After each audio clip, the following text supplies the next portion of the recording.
another go around with this official things here. Yeah, this is actually cool, man.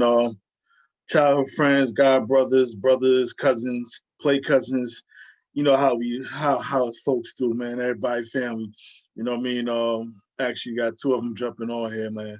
Like I said, I've been trying to get them. I know schedules and things do us off here, man. But it's great. I got them both, brothers, so they're gonna jump on and kick it with your boy. You know what I mean? So I think it's cool, man. Just brotherhood, fatherhood, etc. They'll know I got like a little surprise and stash for them, about some other folks that'll jump on here. But it's gonna be cool. So I'm actually looking forward to it, to just catching up with them and just what I mean, do what we do, man. Official things. That's what it is. There we go. Yeah, all right, we good, man. There we go. Yeah, ain't nothing, man. Ain't nothing. I know All right.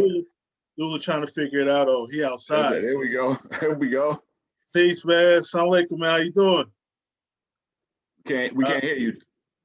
Nah, he getting his old man on. He trying to connect still. I see. Yeah, we all old. I know, man. We all old. I just get a kick out of everybody trying to like log on and I know.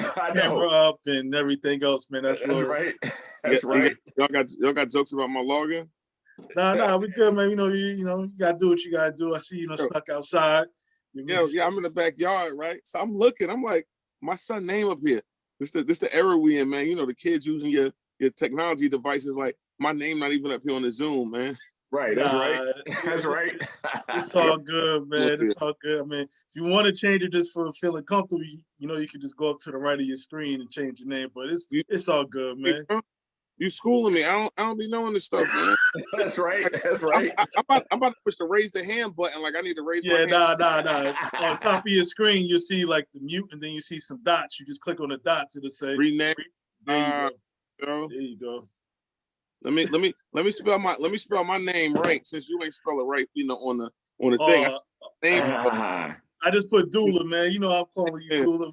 No matter what, man. Good. I know it's Abdul, but it's still Dula to me, man. Yeah, I respect that, but you still spelled it wrong. I gotta let you know. I took an extra L. Was it an extra L in it? Nah, man, you just butchered it, man. It's all good though. It's cool though. There you go. Nah, man. How y'all doing, man? I appreciate this, man. Good, absolutely, man. I'm excited. Nah, it's cool, man. And I know y'all might have seen some of this stuff, man. It was just one of those things, man. Like, on some hobby stuff, man, I just kind of like, let me just reach out to folks, man, like family. First, it was family right from the door.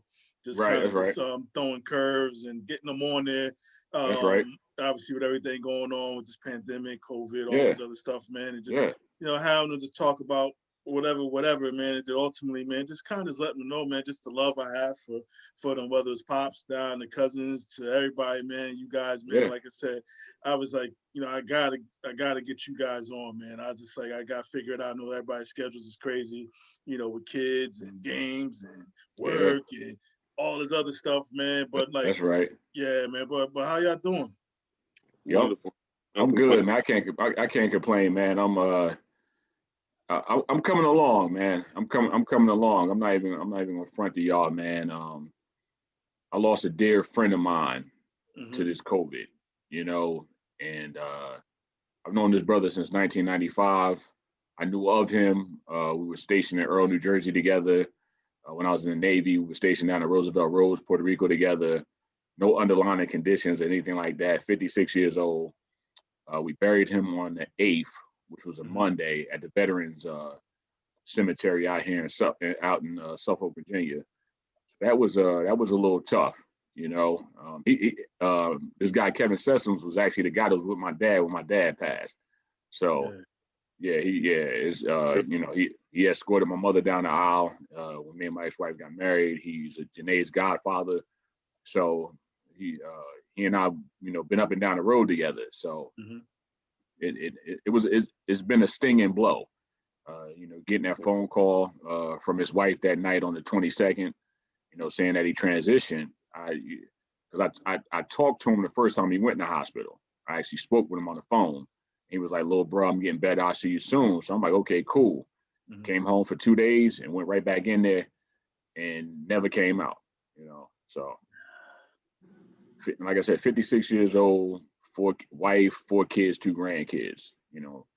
56 is way too young, and to see him laying there was the thing that got me. And then one day this week, I was actually working out in Suffolk, Virginia, and I got to, visit his grave site, and still seeing his name there was, it hit me, like I, it was like, oh man, you just got hit by, like you got hit by a punch, like, yo, like, okay, yeah, man. So,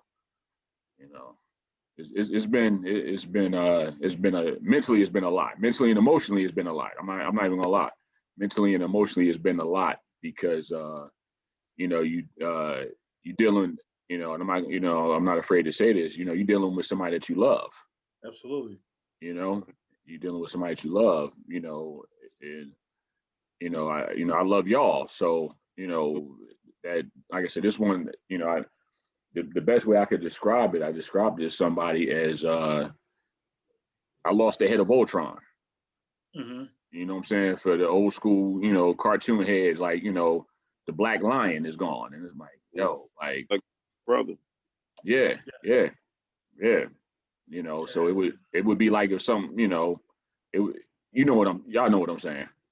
Nah, man, definitely, man. Hold your head, man. And then we all, I mean, this COVID, man. This COVID stuff is crazy, man. Like, you show no symptoms, no signs, but next thing you know, blinking an eye, somebody out. You know what I mean? Like I said, it's crazy, man. He had no underlying conditions. Yes. That like everybody think, oh, underlying conditions it's the lingering effects that are getting people. So don't get the game twisted. It's the lingering effects that are getting people. Totally. Yeah. I want you guys, in regards to just being on here, man, like, I know I kind of even throwing you guys a curve right now. I know y'all gonna be like, this damn Ibn. Yeah, but I got some people jumping on. I got some people jumping on right now. Okay. I just thought it'd just be cool, man. Absolutely. Alif, assalamu alaikum. Assalamu alaikum. I know he's trying to get on, man. Yeah. He was going through what I was going through. Yeah, but we got chalk him up to the triple OG status. He is a triple OG. That's a fact. That's a fact. Abdul, you see what kind of jacket I got on? that week way endings. We sound like a Hey y'all. Well, I'm good. Spell it WEAK. Week what? Well, your forefather, man. Your father was so hurt. You sold out, man. I sold out. Don't make me go upstairs. The way he did it, it was the last game we played. The way he did it was cold. It went into overtime, right? So he was up. It was cold as hell out there. He was up on the roof, doing the coaching from the WatchCon. So he come down. You don't even speak, right? So he's talking to the head coach. He's like, yeah, let's get it done. Let's go win this game. So I'm looking at him. We didn't win this game, man. Boy, I won that game. They won that game. I was so angry, man. They won that game, man. They cheated me. And then, you know why? You know why we won? Because the rest was cold. Even if it wasn't a touchdown, it was a touchdown. Everybody went together. It was about 18 degrees. Winds. It was cold that day. It was cold. Everybody was ready to go and get that Thanksgiving turkey. That's right. Yeah, man. And what's going on, Copy? I ain't seen you, but what's going on? I'm good, Alif. I'm good. Good. Maintain it. Good. One of the I got Alif from my father on, man. I was trying to get them on, man, as far as obviously regarding your pops, man. We talk about heroes, we talk about everything. And I know it's been 20 plus years, man. We done lost them, but I figured they just share some stories or just talk about them, man. I just a little feel good moment, man. My pops, he trying to figure this Zoom thing out, man. He out. He logging off. Here he come. We don't know what's going on. That's right. Assalamu alaikum.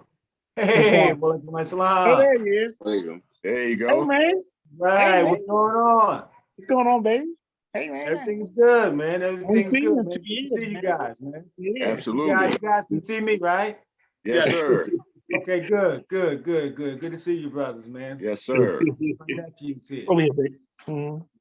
Alif. Yes, sir. Assalamu alaikum, brother. What's on, baby? How you, man? I'm good, man. I'm still eating good. A little disappointed in Tula, but everything is okay. All right, listen. Before we start, Alfie and Evan, they make up for it, man. You know. Hey, we try. Dula, you know, I might see Dula walking. listen, guys. One thing before we start. I'm sorry. You know, it's just me. I got to make one correction. Yes. It's not Weequay. It's Weequay. Thank you, man. That's what I'm talking about. You know what I'm talking about now. Got to claim it. Dula just disrespectful, man. He and he win. He beat me the last 2 years, so he was like, yeah, you know, what's up, man? You know. Had to go with the money team.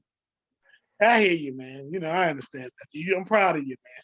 Thank you know, this don't come across me on a good day. Yeah, it was all good, man. All good. So, what you guys want to talk about? Y'all don't want to talk about the great Alif, A.K. Alfattah, Hadid. Absolutely. That's it. Well, Hassan got me. They grew up together. See, when they came out of Weequay in '69, I was in junior high school. And so I was in the 9th grade. I would have been with them, but I was in the 9th grade and I was junior, so I came after they left. But what happened was, in '69, there was a big strike, and all the high school students and junior high school students walked out of school. Right. Out of the city of Newark and stuff. Mm-hmm. And it was Alvin Hanks that started it. I've always heard that. Absolutely. I could tell you more about what actually happened. You know? Okay. Yeah. Please do. Enlighten us. Yeah.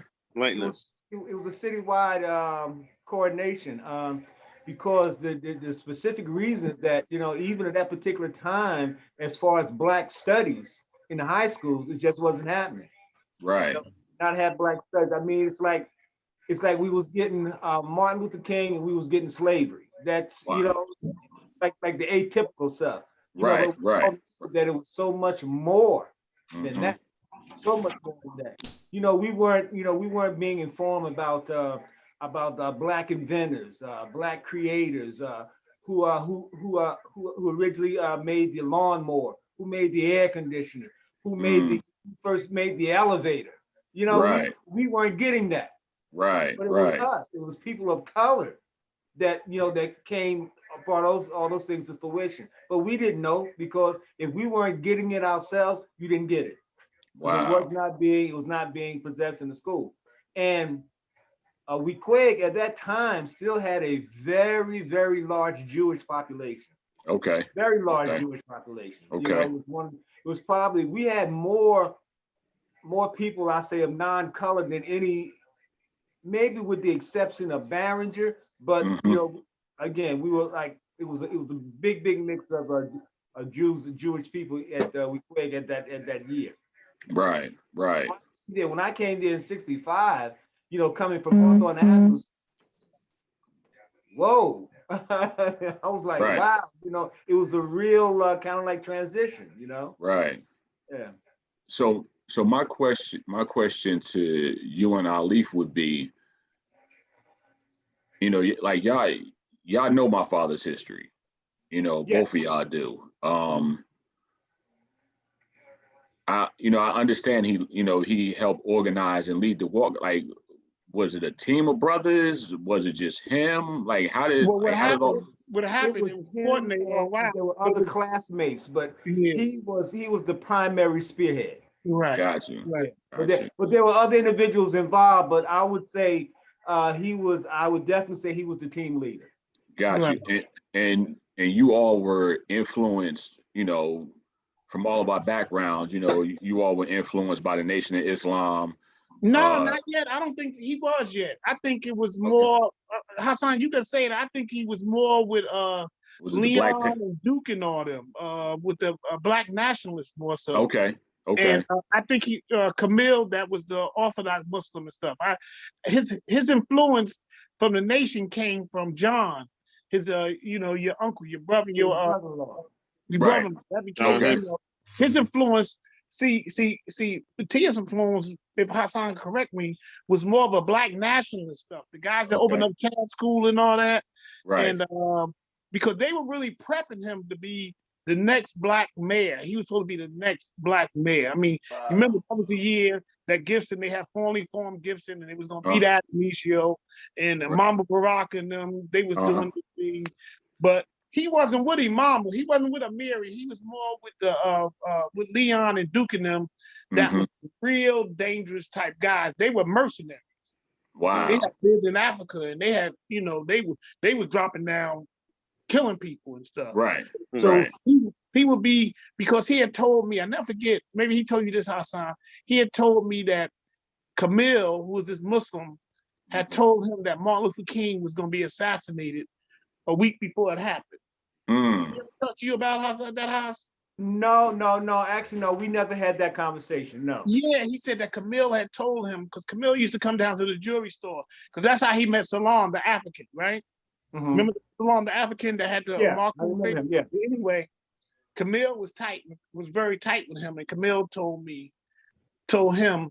he said in '68, before Martin Luther King got killed, that Camille said they're going to assassinate Martin Luther King. He felt that Camille was with the CIA. This is some deep stuff. But Leon and them that opened up the Chad schools, they were mercenaries. They had been in Africa and everything, and you know, and they were cold-blooded. They were for hire and stuff like that. So, not missionaries. Somebody here is thinking they missionaries. No, mercenaries. They were cold-blooded killers. You know what I mean? They were not missionaries. It wasn't no thing. They would come in, and then they came out and they started I think y'all started the BYO, was it? Yeah. Black Youth Organization. Right. So that was where they were coming from. And what they did, Imam and them went political, and they were going into, they started opening up school, was the first school to Chad. But going back to Weequay, so when I came in '69, we had Swahili, which they had did, and we had Afro-American history. Guy that taught Afro-American history, he was from Little Bricks. He came from Southside, and he was a teacher. So we were the first school in North that had actual Black history. And then let me tell you what they did. They flipped the whole English literature curriculum. It was Native Son, Howard Street. It wasn't no more Shakespeare. It wasn't Thoreau. It became all Black. So they did a hell of a job. But Patia's job was supposed to be, he was going to be the next mayor. He was going to be the youth, because he had that charisma. He always had that charisma and stuff. Yeah. You know. But then Haas, he got the job at Joe Fisherman, where John was working down there, and John got him a job. Then Haas, that's when I met him. He became Mr. Debonair and stuff like that. Right. He was young and stuff. Actually, in his in the last year of high school, he was actually doing an apprenticeship. Right. Down to Joe Fisherman's. Right. Wow. Yeah. So he became Mr. Debonair. When I met him, he was Debonair. Because I met him, I was selling clothes, and what he was doing, he's so creative. Right. What happened was he was selling suits. Right. From Joe Fisherman, and people thought he was stealing the suits. You know what I mean? That was his angle and stuff, right? So they were stealing the suits, but he wasn't stealing the suits. He had made a deal with the guy that was in the back aisle with Joe Fisherman. Al Fear, that, you know, because the Black guy that owned Joe Fisherman, which you work for Haas, and they think in the back, the suits was the white guy that owned Mr. Man. So Tia had made a deal with him that he could get rid of the suits that he couldn't sell. So everybody thought he was stealing. Right. So when I seen the suits, I was selling polyester. Polyester was big back then. So I'm like, man, I like your suits. He said, yeah, but my suits is old. Don't, you know, but the quality was there. He like, no, I like your stuff. Right. So he said, let's hook up. So I said, what you mean hook up? He said, let's I'm gonna start selling your stuff, and I'm gonna start sending people to you, and they think it's stolen from Joe Fisherman. You know, so at my store, I had a little store. He would send people up, and they said, "Yeah, Alvin sent me." You know, so I said, "Okay." So they would buy the stuff, and our price was not different. So what happened was paying him $3 every time he sold something. Okay. So this joker, then he would come after work, and we would ride and stuff. He had that Oldsmobile in house. You remember that Oldsmobile? Right. Yeah. That blue Oldsmobile. Yeah, blue 88. Delta 88. So everybody thought he was stealing, but he wasn't stealing and stuff. It got to the point, man, that joker was selling like 100 pair pants a week, man. I was doing this stuff, you know? And I was like, you know, I was a Nation Islam. I had my bow tie on, my little square hat and stuff. So at the bars and stuff, the places he would go in and say, you sit in the car, you know? But he would go in and everybody thought he stole stuff. So this dude was making $300. And y'all, $300 don't sound like a lot now, but I think he was only making $200 working, which was a lot of money back then because your rent might have been back then. In that time, I think our rent was like $90, $100. A brand new car was $70. So he was making $300 with me, and I'm happy. So I had a partner, right? So a partner's like, man, I don't want Alvin selling that stuff. I said, bro, Alvin killing us, man. Alvin making money, man. You know, he's like, what you mean? He said, man, Alvin making money, man. You know, so he like, well, we gonna break the partnership up. So I said, well, what you want? So he said, I want $500. I said, okay. So me and your father went out that weekend, got that money. I bought the guy out, right? And now we rolling and stuff. So now, not only he's selling to people in the streets, he's selling. Red Fox and them is coming in Simply Hall. They used to come in with his son. He back in there. He's selling Red Fox and them. I mean, we must have sold like 100. He'd come out, give me 34, give me 36. I give him the stuff. He come back, but he didn't tell me what he never told me. He was in there partying with him. You know what I mean? You know, he was getting a party on and stuff. You know? That sounds like you. So y'all could be all right because y'all mother at this time was living up, I think, Albany, somewhere upstate New York or something like that. But you know, he was getting his party on. You, am I right, Hans? Yeah. Matter of fact, up in Dutchess County. Yeah, that's what she was living up there and stuff. So you know, he down here he was getting his party on, boy. You know? $400, man. He's like, yo, man, you know, I got to go do my thing. He get his little weed and his little stuff, you know, get his little girlfriend. I think who was he with then? What's her name to live down the street? What's her name, Hans? To my Joy? No, not Joy. The girl who lived right down the street from him on Osborne Terrace. I forgot her name. I can see it. Oh, wait a minute. You're not talking about Anita? No, it was before Londa. You know, it was, you know. But anyway, we're gonna come back to us and stuff. But he started making so much money. So he said, man, I said, you want to be my partner and shit? So he said, yeah. I said, all right, we partners. And that's how we became partners selling clothes. He worked at Joe Fisher tonight. But he's understanding the partnership. He was like, okay, man, we just sold 1,000 off of stuff. I said, no, bro, that got to go back. We got to turn that money. He's like, wait a minute. Make $300 a week with you. Right. But I wasn't working with you. I said, but you partners now, baby. That's right. He's like, shit, I don't need to be partners. I need to go back to making money. But that's that dynamic attitude, man. You know, so you know, Hans could talk more about it, but I mean, like I go deeper when he came to Florida and stuff. Like he came to Florida. Next thing I know, he was selling cars in Florida. You know, I mean, you know, he went to Boston, and next thing you know, he would just, you know, he would live and stuff. He would live, and then he was working the clothes. Then came the jewelry store, and that became a whole nother situation. Right. He had to learn how. I'll listen to one thing that was Fatia was gifted. Right. Gifted in the sense that when you have an individual that could literally sell ice cubes to Eskimos. I've heard him say that. You're gifted, you know, and see, heard him say that. Gifted gab. And, you know, like where I kind of came in at that time, because my influence came from a lot of the brothers from Chancellor Avenue. Right. You know? And by me being with Fatia, you know, like I said, you know, you saw one, you generally saw the other. Right. Matter of fact, I started hooking, you know. Alif know what I'm talking about.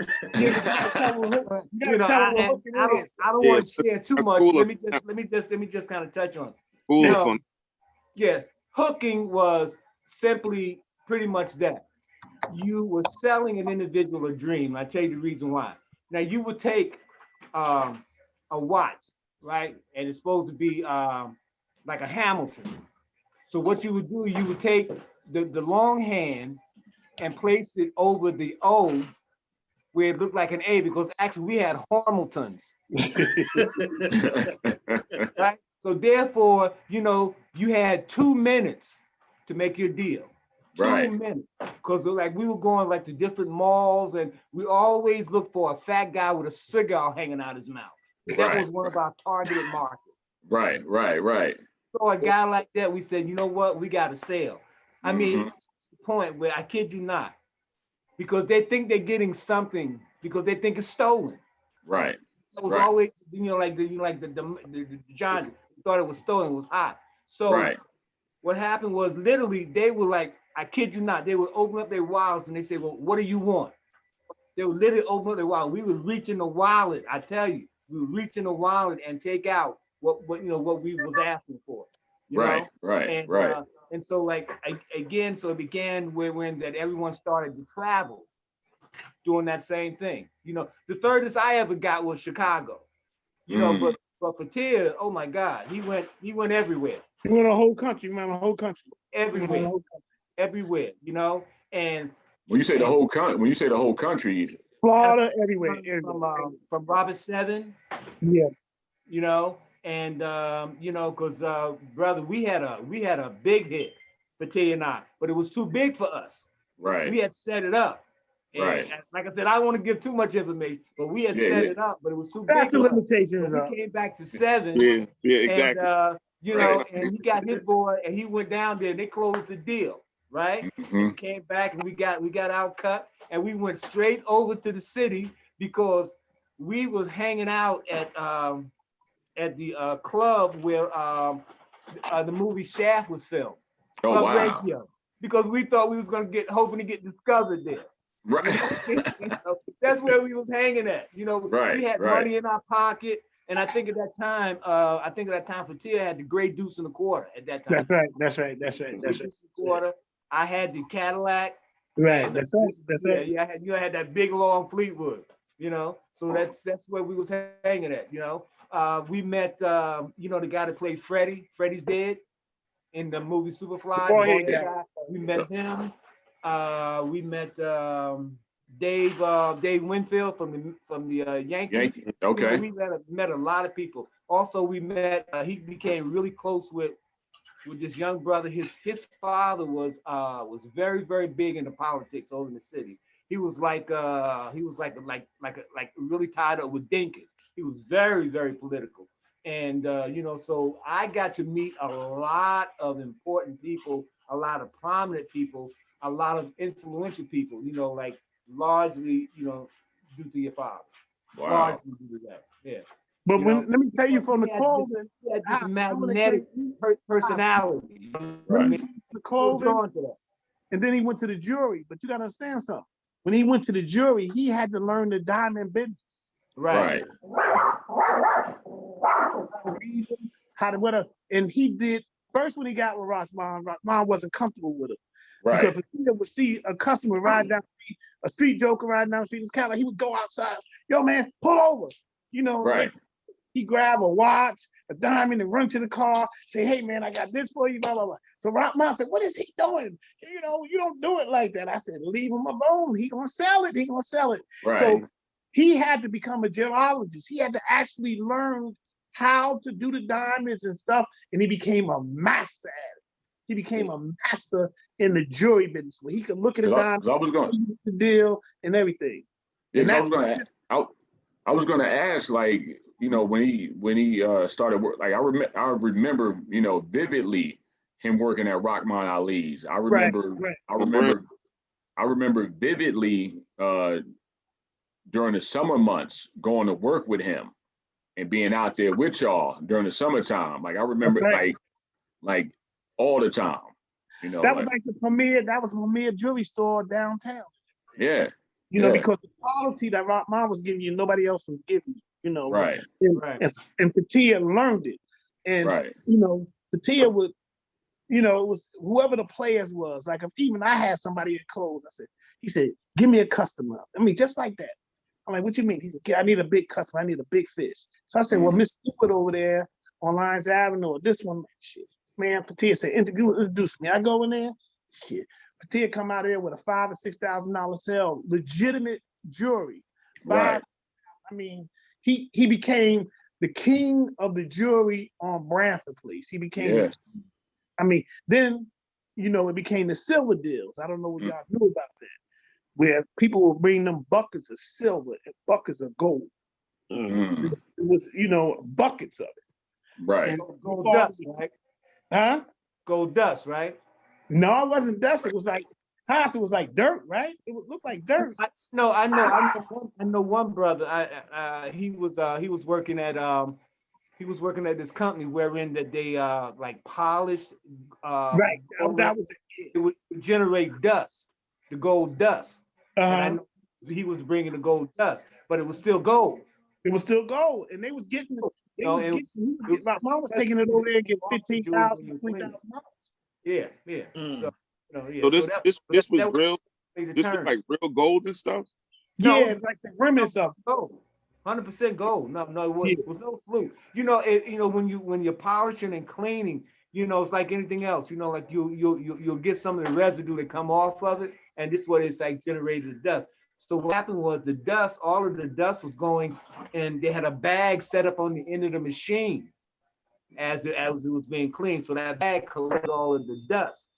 So can you imagine that bag would fill up with dust, and if you walk out with it, or even some of it, nobody would really know because it was really just like dust. But that dust added up. It added up, and it was money. Yeah, $15,000, $20,000 and stuff. I wanted some of that damn dust. But the problem then, brothers were really, really creative in the sense of making money, because very few of the brothers had 9 to 5s. That was like unheard of. Right. If you had a 9 to 5, you was like, what? Right. You got a 9 to 5. No, this is how we get money. So brothers was getting money. Right. I'm telling you, getting money. I remember when he worked in Boston, and I went to visit him, and he was working at this place, Back Bay Jeep Eagle, selling Jeeps. And I remember going. I went to summer. I went one winter, and I was like, I'll never go to Boston in the wintertime again. Oh yeah, Boston's cold. It's cold. It's cold. But I went one summer with him, and I saw like his name, and like by the middle of the month, he had like 15 cars, and then maybe even 16, and the next closest person had like 4. Yeah, and I'm like, man, that was Alfie. That was nothing. I seen him sell 100 cars in 1 month. I believe that. I believe that. I believe that. The man was. I believe that. Sell 100 cars. I seen him sell 100 cars. Whatever he landed into, he was going to sell. But with Rockman, he was loyal as hell with Rockman. He was loyal to Rockman. I used to get on, damn it, Rockman, don't do this for you. He would bail Rockman out. He would bail Rockman. I need some trouble. I need 15 grand. Your father go out and get it for him. I mean, he was loyal to Rockman. So when he left Rockman, he went on going back to the slumming. They started switching the slumming where they would take a diamond, a real diamond, a real expensive diamond. Rockman would buy it, and the diamond would be like worth $10,000. Then they had a place that would make the same diamond, but it would be fake. And they would go to Florida and stuff like that. And they would tell you, okay, you want to buy something, and this is when the Tony Montana guys and all that stuff. Them Cubans and Colombians was getting that kind of money, so they was hooking these guys. Oh, let's go to the jeweler. So they go to the jeweler, they take the real diamond, and the real diamond to say it's worth 10,000. But they was when the jeweler give it back, they would switch it with the fake. Right. So Haas, you remember that time they was all down there? They was in the Burger King and they left $70,000 worth of diamonds in the Burger King by mistake. So you talking 1970 something? You talking about 70,000? You talking about that's like maybe $500,000-$600,000 off the diamonds. But whatever he touched, stuff, you know. I mean, and me and our relationship, right, Hans, I was screaming, holler at him all the time, right, Hans? Even though I'm the youngest out of all of them, I did more screaming and hollering and shit. And he like, I'm going to get some money from Alif and stuff, right? So he would tell people, now he gonna scream and cuss my ass out, but I'm gonna get that goddamn money. Right. I need that $5 grand. I'm gonna get that $5 grand for him to watch. Now he don't watch when he come in that door. I'm gonna be screaming. He gonna be cussing me out. God damn it, Fatina. Damn you. He said, next thing I said, now how much you want and stuff? Right. That was just our relationship, man. That was our relationship. That's beautiful, man. That's a beautiful thing. Yeah, I remember being down there with him too, and I was young. I was like 5, but I have some memories, not many, but some. I remember the Chinese restaurant across the street or next door. That's right. Next door, yeah. It was the barbecue sauce was out of this world. It was for some reason, good, wasn't it? Yeah, it was sauce. Yeah. He always wanted something barbecue. Always. That's right. Chicken and rice. I remember the young guys. I remember the young boys coming in the jewelry store sometimes. He would have the little brick. He would put the acid on it. The gray brick. Yeah, that's right. Oh man, this is fake. Get out of here and all this. And but yeah, man. Because he might buy something and don't have the money, right, House? Yeah. Next thing you know, he done went around the corner to Richard, right? Took the thing, pawned it, and got the money. I remember one time a guy bought a watch in, right? And the guy only wanted $250. So he said, I ain't, you know, he had a $250. So he ran around the corner, pawned the thing for $250. That watch went for $20,000. Wow. $20,000, man. Wow. He was unbelievable, man. You know, he just was a character. But like you said, sell ice to an Eskimo. And for Alfie, when you was born, that was huge, man. Because you know the whole key was we always wanted a boy. All of us want boys, right? Yeah. It was girls and stuff. Yeah. He had a boy. We was like, hey, I make boys and stuff, you know. Right. You know, he was really big because I make boys, you know. Yeah. You know, you make girl, oh, you too emotional, right? How that's what they think, right? Right. So now Hodge is working, he working at Joe Fishman. Now he stopped slumming, he's working in the jewelry store too. Tell him, Hodge, how you was working at jewelry. Yeah, well actually that's when because actually, you know, of course I was at, you know, Joe Fishman was with him and he brought me over to the jewelry store with Ramon. You know, so I would ask kind of like handle the store during the day mostly, and him and Ramon was out, you know, to the city, making deals. And then there was times I went over there with him, and he would literally go from one jeweler to another jeweler to another jeweler. We may go to 8, 9, 10 different jewelers making deals. He would come back with his piece and with his pieces. But like again, he had the eye. But one of the most satisfying moments for me ever. I was at the store. Fatia and Ramon had went over to New York again doing some buying, so he came back. Ramon had this watch, this Lucien Picard watch on his arm, right? I looked at the watch. I said, "Wow!" I said, "Man, that's a nice watch. That's sharp." Right. 14 karat gold. So he said to me, he said, "You like this?" I said, "Man, that's a nice watch." You know what he did?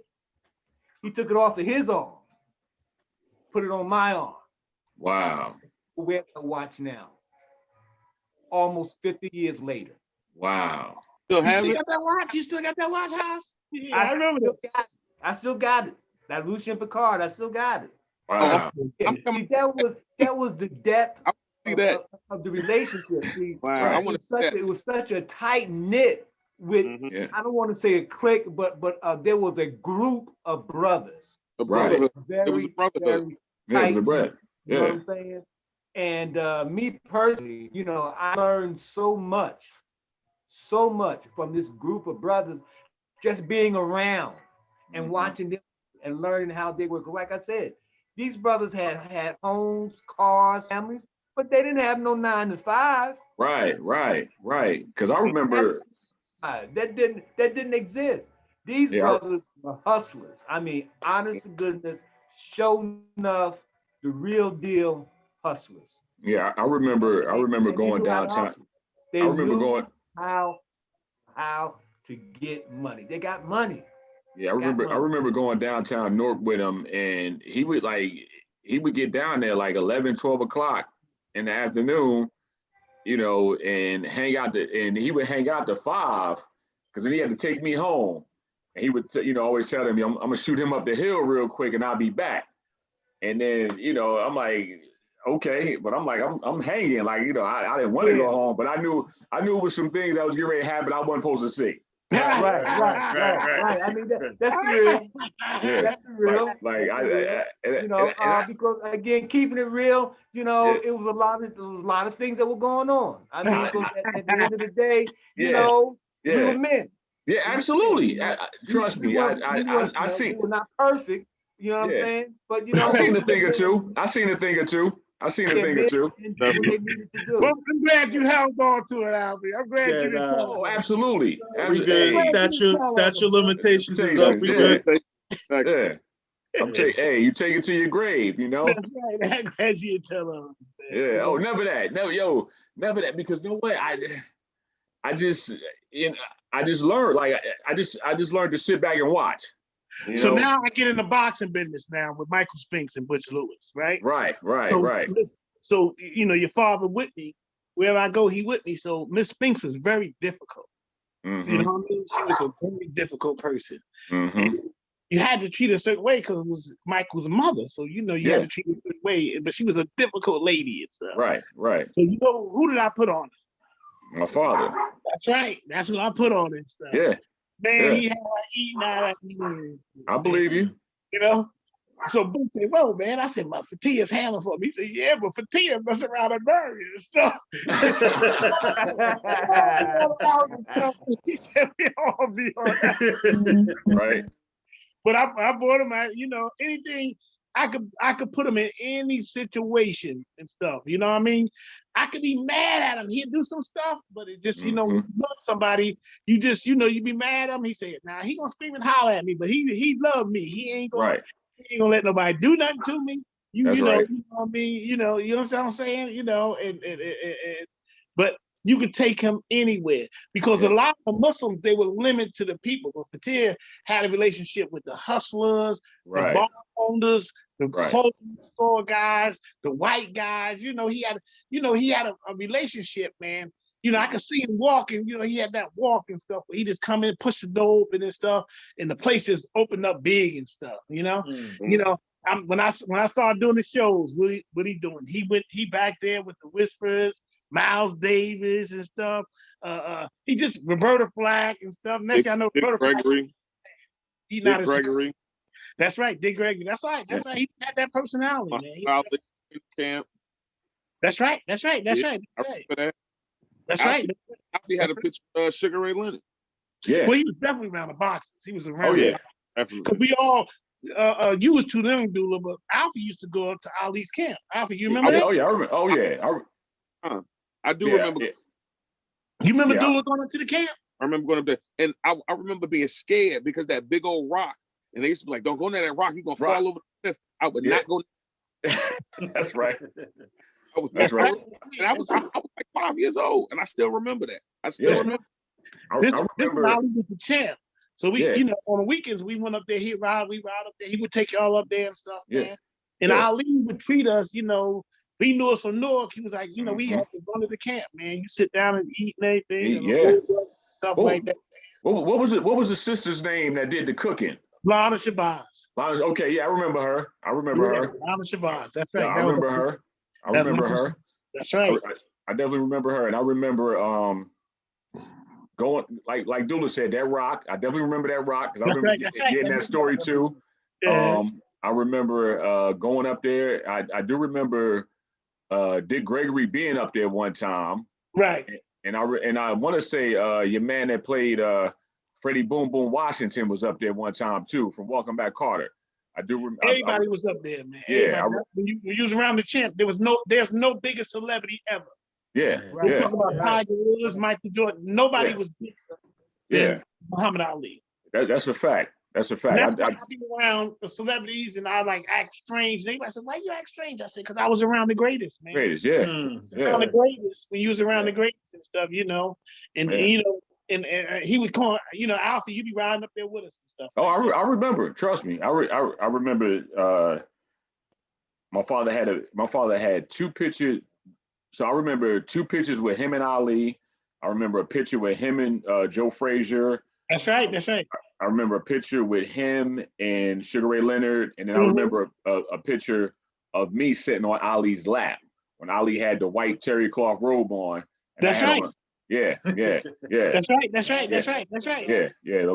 The last time I saw that picture of me and Ali was at my Uncle Bruce's house when he stayed on Union Avenue. That was the last time I saw that picture. So there's no telling. So that means you was back in the dressing room with the champ, boy. Yeah. The picture said, the picture it was autographed and it said like 1977 on it or something like that. Yeah.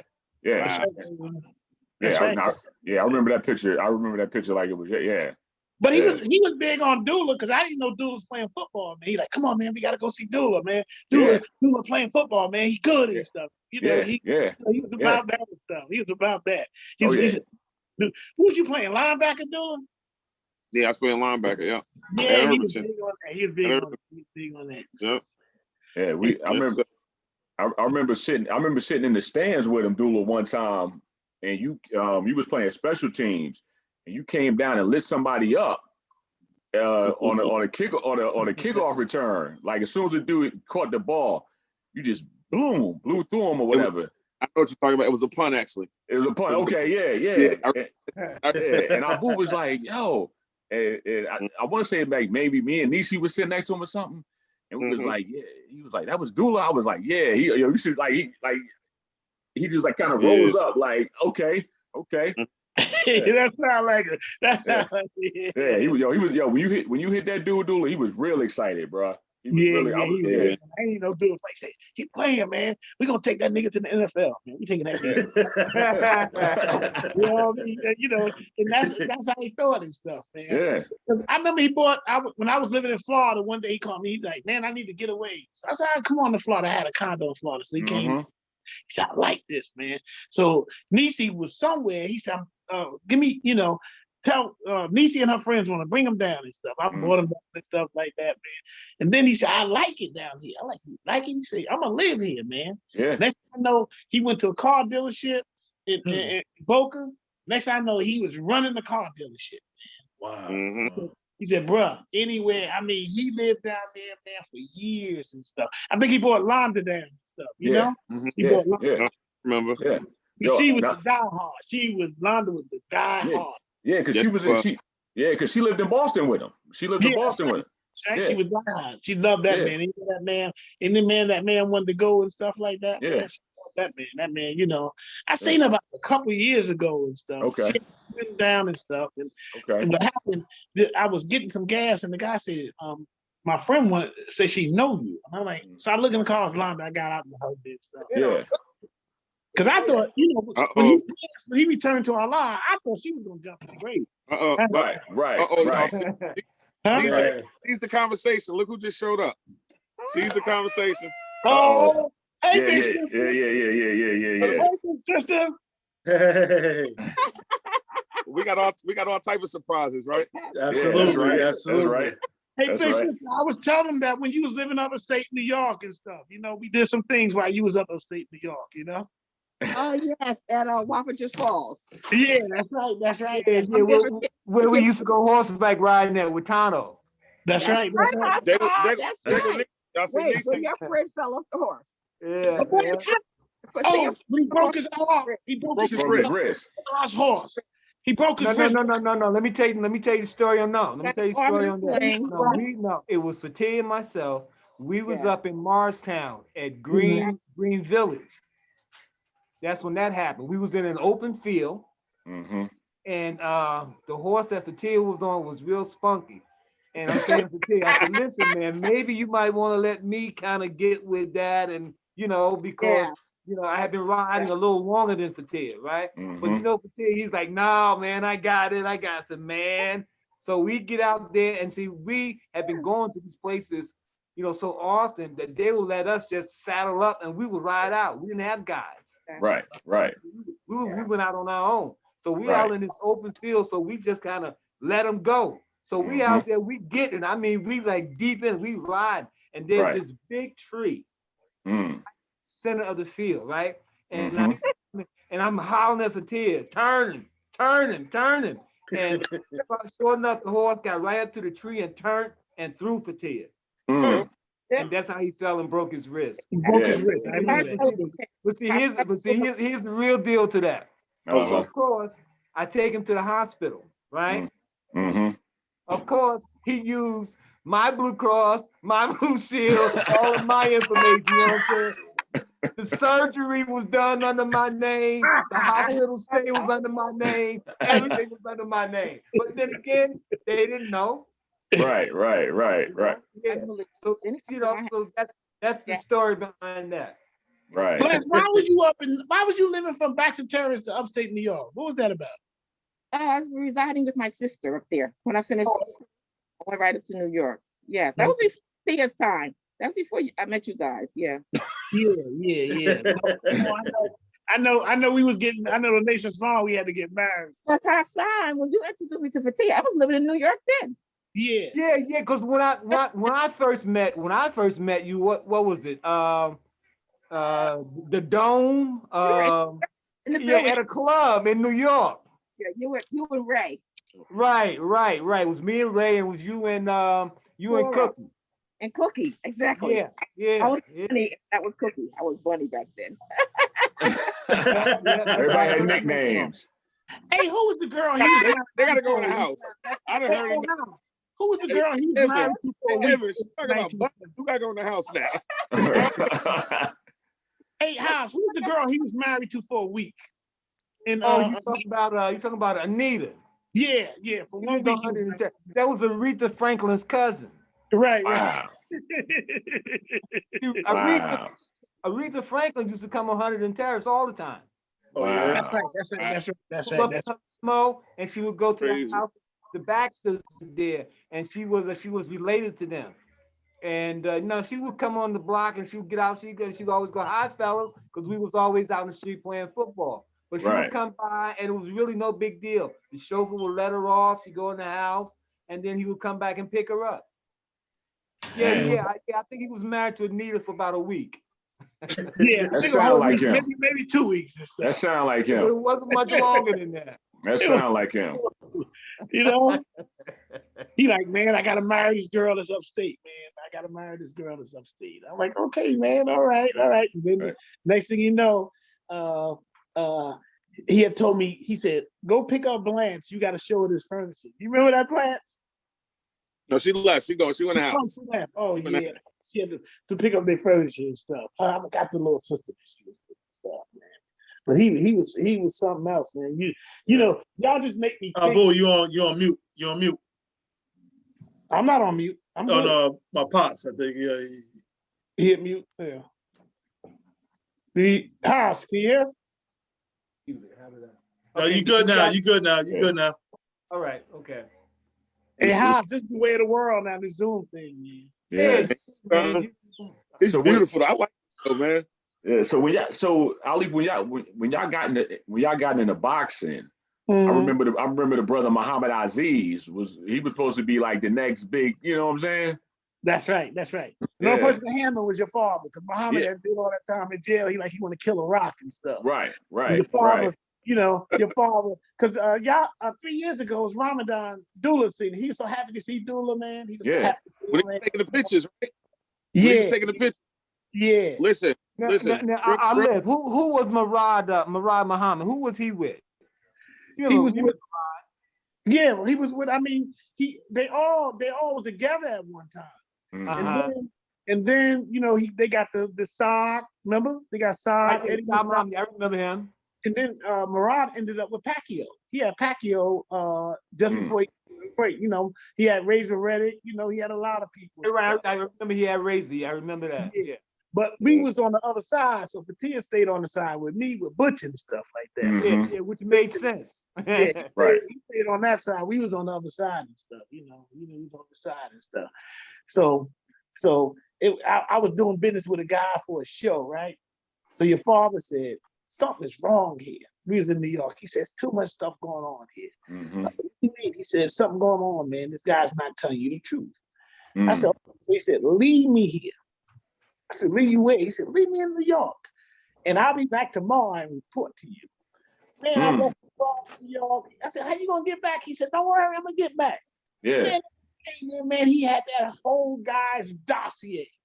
Mm. He had the whole dossier broken down on, man, he read that guy, man. I didn't even know nothing. Man, he read that, you know. So I was like, you know, hey man, I gotta go meet this guy. You sit here, you tell me what the deal. He said, I got you and stuff, man. He got, you know, I got you. But you know, amazing man. Amazing. Yeah. I mean, 100 cars in 1 month. I believe that. I believe that. That's crazy. Because he can't, when he came to Virginia before he passed away, one of the girls that worked on my job needed a car. He went to a dealership and sold a car at the dealership in Virginia Beach. I bullshit you not. I'm dead serious.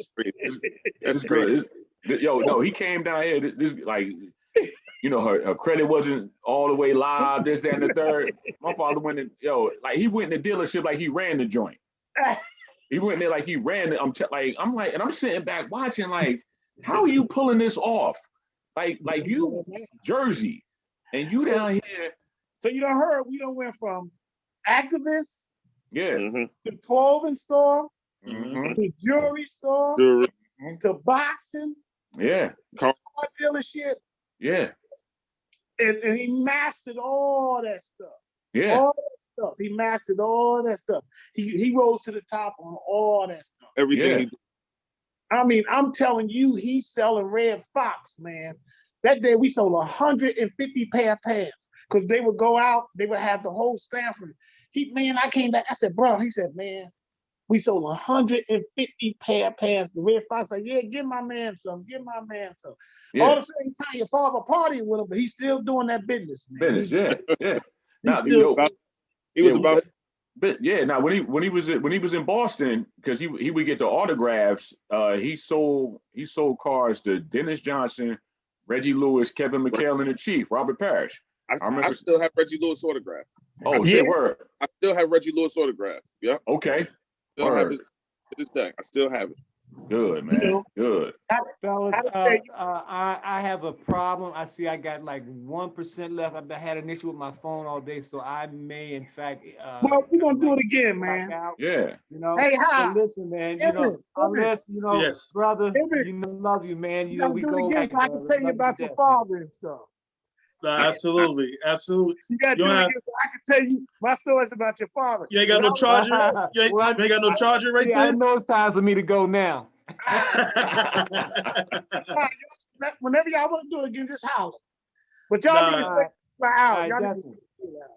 Absolutely. And so what we got to do, man, as soon as things, get back to some semblance of normalcy, man, we just got to have a big sit down. Okay. Absolutely. Okay. All right. I'm delighted. It's nothing. I'll come home. We just go to Kings. All right. There you go. Yeah. Okay. All right, brother. Right. So I'm gonna say peace, everyone. Assalamu alaikum, and love you, man. Love you. Love you. I love all y'all, man. Love you too, Alif. Hey, real quick, before y'all go, right? I wanna read something. Okay. Abdul, you can hold on. Abdul, you good? I guess he gonna. Go ahead, Dula. So I googled. It was during Black History Month. I saw something, and it said New Jersey was the first state in the United States to make Black history mandatory throughout the whole state. Now, this just happened recently, and it blew my mind. So I went on Google. Alfie, I sent this to you. I went on Google, and I Googled Alvin Hanks, Weequahic High School Black History, right? And I was gonna post this on Facebook during Black History Month, but I didn't, and I'm glad that I waited. I'm gonna share it tonight after we get off, but I'm gonna read it real quick, right? This was from 1967, 1968, and it's in. Look, y'all can see it, right? You see that? It's in black and white, and the words are like real grainy and old, like from a newspaper, right? It says Alvin Hanks, Weequahic High School Junior, and chairman of the Black Student Council, says the boycott of Newark high schools would continue until his groups, and they put in parentheses, demands, not requests. Right. Okay. Right. This groups want greater police protection in the vicinity of Velsborough High School where blacks are being threatened by whites. The group also demands the inclusion of Negro history, Swahili, karate, and other courses in the curriculum. 1,300 students met at Sussex Avenue Armory to discuss the issues. All adults are barred from the students' meeting except Baraka, who is invited to address the audience. When I saw this, it blew me away. Yeah. I was down there in tears. And he got it done in Weequay because I'm telling you, I have both classes. Yeah. And now you went from being a junior in high school, advocating for this for your peers, for New Jersey to be the first state to have Black history. That's mind-blowing. They said he was going to be the next Black mayor. They say he was going to be the next Black mayor. But he got down there and got the Joe Fisherman, and he loved the life, man. Yeah, he loved that money. All right, man, I love y'all. I love y'all. I love you too. I love you too. All right. Hey, Alif, you hanging up? Yeah. Real quick before you go, I wanted to show you something, man. Oh boy, here we go. He gonna show me a ring and stuff. You know he crazy. I'm hanging up. Yes, come on, Abdul. Weequay gave me this one. Yeah, I'm out of here now. I think the score is up here. The score was 35-0. You know, he banged on you. He just banged on us, man. Yo, fellas, man. Hopefully y'all was cool with that, man. I just wanted absolutely. And here's the thing. Seeing your father and Alif made my day, and then I didn't even know my mother was coming over. I had no clue. How ill is that? How ill is that? I didn't even know she was coming over, bro. That's my father working his magic, bro. That's it. That's it. Nah, man. Like I said, let me just let y'all know, man. I mean, you know, I know there's gaps in communication and everything else too, man. But just me getting off the parkway, making that turn to come to the crib, you know, seeing you guys over there, you know what I mean? I forget the Mount is it? What is it? Mount Vernon Avenue. Mount Vernon Avenue. Yeah, you know what I mean? Just kind of just hanging out and, you know what I mean? Obviously, we knew the connection, you know, our fathers had with each other, man. But just to even build with y'all and just kind of just that whole, just kicking it with you guys, man. And just, you know, I mean, I know our lives have taken different directions, but, man, it's been all love, man. It's been cool, man. And like I said, I'm just so happy, like, you know, for all y'all, Nisa, everybody too, man. Like, we all here to talk about it. And like, even with your pops, again, I'm not his son, but damn near an extension of it. But it's just kind of like, yo, I remember the funeral to this day, man. It's just kind of like, you know, my pops is still devastated, you know, about that. To the Alif too, all of them to this day, man. You know what I mean? And I remember, you guys would probably just laugh not knowing this. Like, I used to think I was probably the next Jigga Man back in the late 90s, like everybody wanted to rap. And I remember like this one, like actually the one song, like, you know what I mean? It kind of exemplified what they just talked about, man. It was like, you know what I mean? 9 to 5s wasn't him, you know what I mean? But, you know what I mean? He still did his thing, man. And whatever the case is, and we accept people for who they are, man. And we all got our shortcomings.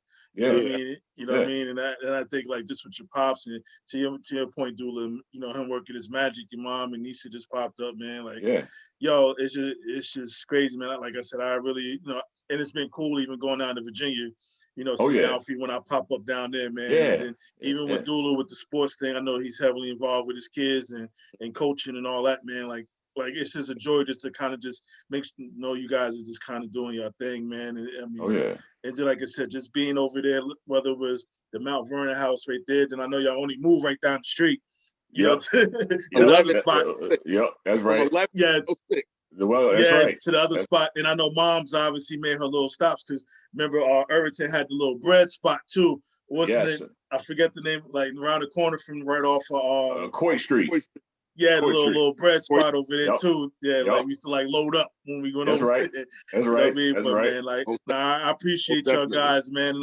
And I know obviously, man, get them guys back on the phone on the horn again, man. And to your point, I think it was Dula, somebody saying, man, we get together, man. He probably shut down Kings from opening and closing, man. You know, absolutely. They got stories for days, man. We gotta go because we're gonna be there for a while. Yeah.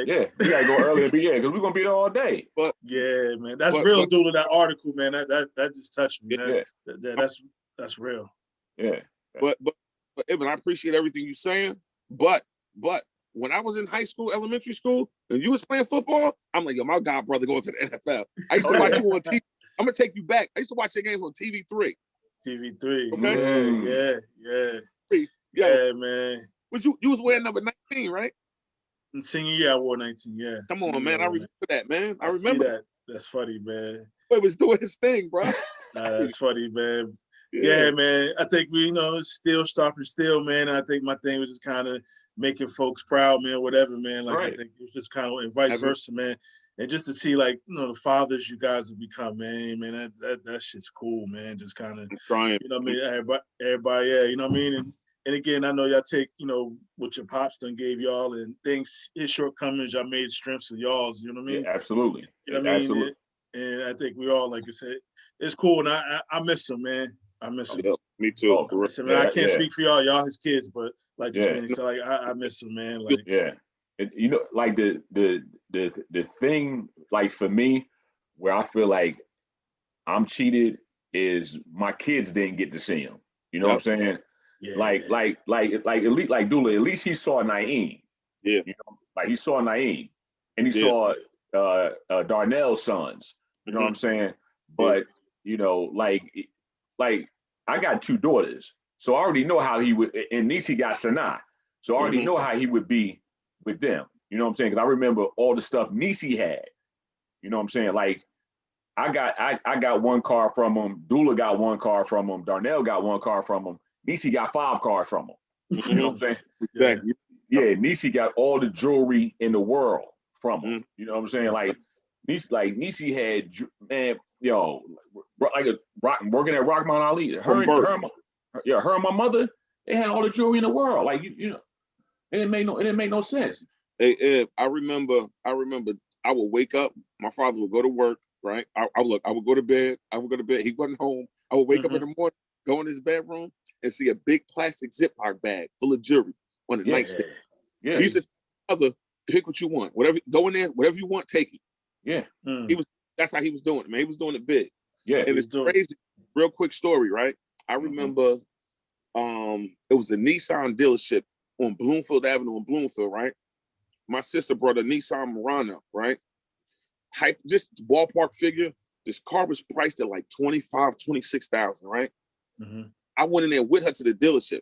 I talked these jokers down to about 17 grand. When I left out of there, the finance manager was like, "Man, you running circles around my best salesman." When I left that dealership, they offered me a job when I was leaving it. The guy gave me an application, was like, "Man, think about it." My sister, Nisi, was shaking her head like, "Yo, you just like your father." Yeah. It's in our DNA. You know what I'm saying? He absolutely. Us without even knowing that he did. You know what I'm saying? So look, every once in a while, I'm like, man, maybe I should go sell some cars. Yeah. Oh yeah. Yeah, man. Like, nah, man. Definitely, you gotta connect, man. I know it's a part 2, 3, 4, 5, 6, 7, 8, 9, 10 around this. Like, especially with getting those guys together, man. Yeah. And I know they got guys that done passed away too, but just hearing from my pops, Alif, man, like they can that was right on time. Nah, and like I said, I just thought I surprised you guys with that, man. That was dope, bro. That was dope. Yeah, man. Like, nah, definitely, man. I know, obviously, hopefully everybody's good and well, man. And like I said, this thing seemed to be opening up. You still gotta be smart, man. But even with that being said, man, just trying to get down there and just break bread, like you said, just open Kings up and shut it down. Yeah, absolutely. They're opening things up a little bit here. Okay. So time y'all come up, it's we definitely do it. Yeah, absolutely, man. That's a fact. Nah, definitely good seeing y'all faces, man. And again, hope everybody's good on y'all end, man. And look forward to seeing y'all, man. Absolutely. Yes. We'll talk, fellas. All right. Definitely, man. Love y'all. Appreciate y'all Love too, you man. too. All right. Assalamu alaikum. Walaikum assalam. Peace. Yeah. Good stuff, man. I can sit here for days and just listen. Like I said, when the OGs, double, triple OGs talk, man, we just sit back and listen to the stories, man. Fatir, definitely miss him, man. That was powerful stuff. Dula was able to scoop up about his pops back in late 60s, man. That's it, man. We just gonna go from there. Put my hand over my heart. That means I feel you. Yeah.